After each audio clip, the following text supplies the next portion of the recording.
Okay, so today what we're going to do is find a missing side length using surface area of prisms and cylinders. Okay, so what we have here is a box or a rectangular prism, and this would be our base. As you recall from the previous lesson, we had surface area equal to lateral area plus 2 base areas. All right, so I'll write that up again. But as you can see, we have a dimension for the length of our base area, and or our base, and a width of our base right here in the front, but we don't have a height for our solid. So that's what we're trying to find today.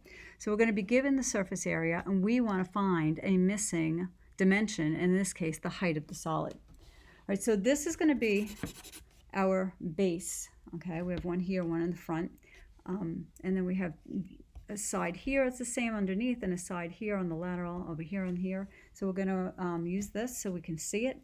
And so we're going to get our base area just as we had before, little rectangular, okay, and it's going to be 56 times 32, and 56 times 32 is going to give us 1792, and these are feet, so it's feet squared. But we have 2 bases that are rectangular of that dimension, so 2 times 1792 is going to give us 3584 feet squared. All right, so we've got our 2 base areas. Now, what we need to do is get our lateral area. So our lateral area, recall, is going to be the perimeter of your base, okay, times the height of the solid. So the perimeter, we'll get that first, is of this base here, which is our triangular face, okay? So it's going to be 56 plus 56 plus 32 plus 32, and our perimeter is going to equal, okay, 176 feet. Now our lateral area is going to be then 176 feet, but times our height of our solid, which is t. It's an unknown. All right, so that's going to be our height. Now don't freak out, don't panic that we have a variable in our lateral area, because we're given surface area, and that's what we're trying to find, is that height, okay, which is represented by the letter T. So now we're going to go back to our general formula of surface area. Okay, this lateral area plus 2 bases. All right, a little repetition here. We have our surface area. It's 19,952 feet squared. And that's going to equal our lateral area, which is 176t. That's our variable, plus 2 base areas, which we have of 3584. And we're going to solve for t. So that's it. So we're going to subtract 3584 from each side. Okay, 19,952 minus 3584 is going to give us 16,368, and that equals to 176t. We're going to divide by 176, and t equals 93. So the height of our solid, the rectangular prism, is 93 feet. And you found it. That's it. Right, next we're going to do a cylinder, which is always a little trickier because it involves pi. In this case, we're going to use 3.14 for pi to make our calculations just a little bit easier. So we're given a surface area of 1,821.2 inches squared, and we want to find the height of our cylinder. What we can see here is our radius is equal to 10 inches, so our diameter would equal to 20.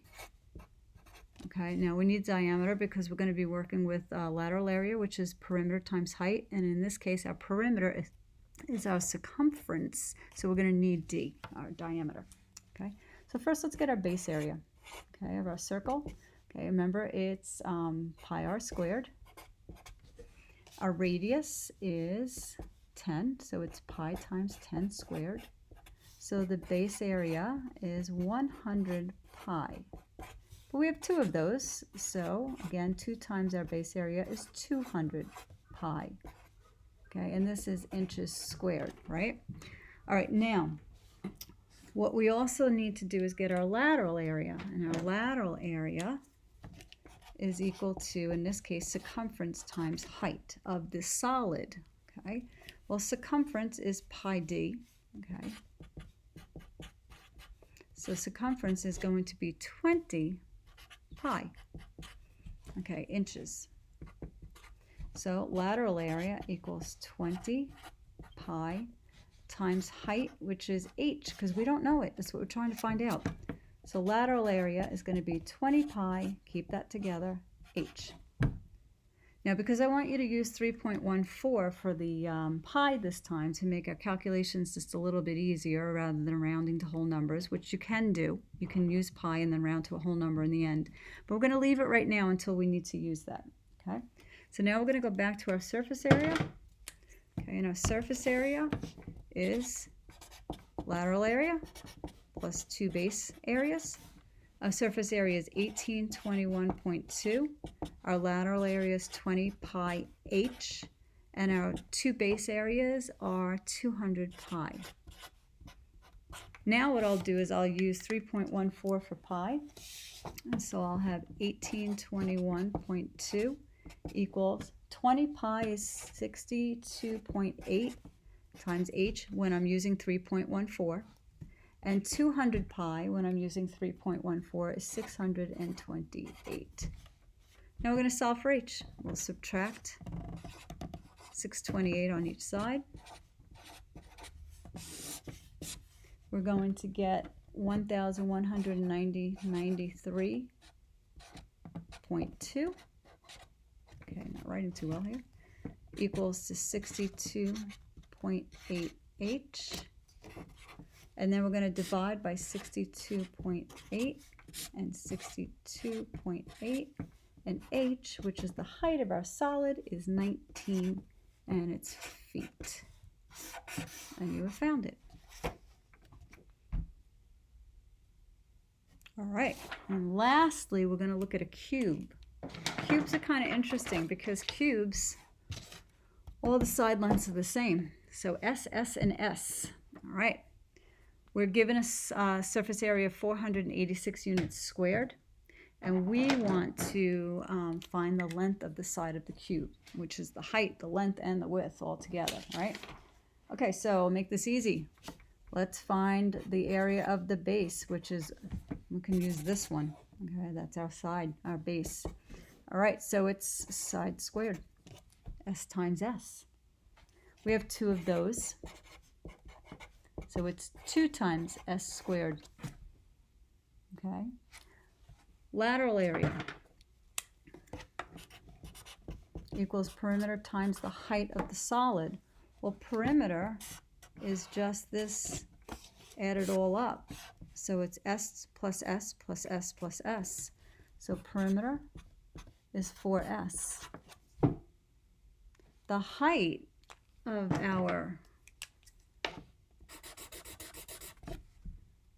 cube is going to be S also. So lateral area is going to be 4S times S, which is 4S squared. Now, anyone who doesn't like algebra all that much, don't panic. This is easy enough to do. All right, you ready? Surface area, again, is, no matter what you're using, it's the lateral area plus 2 of the base areas, okay, for prisms and cylinders.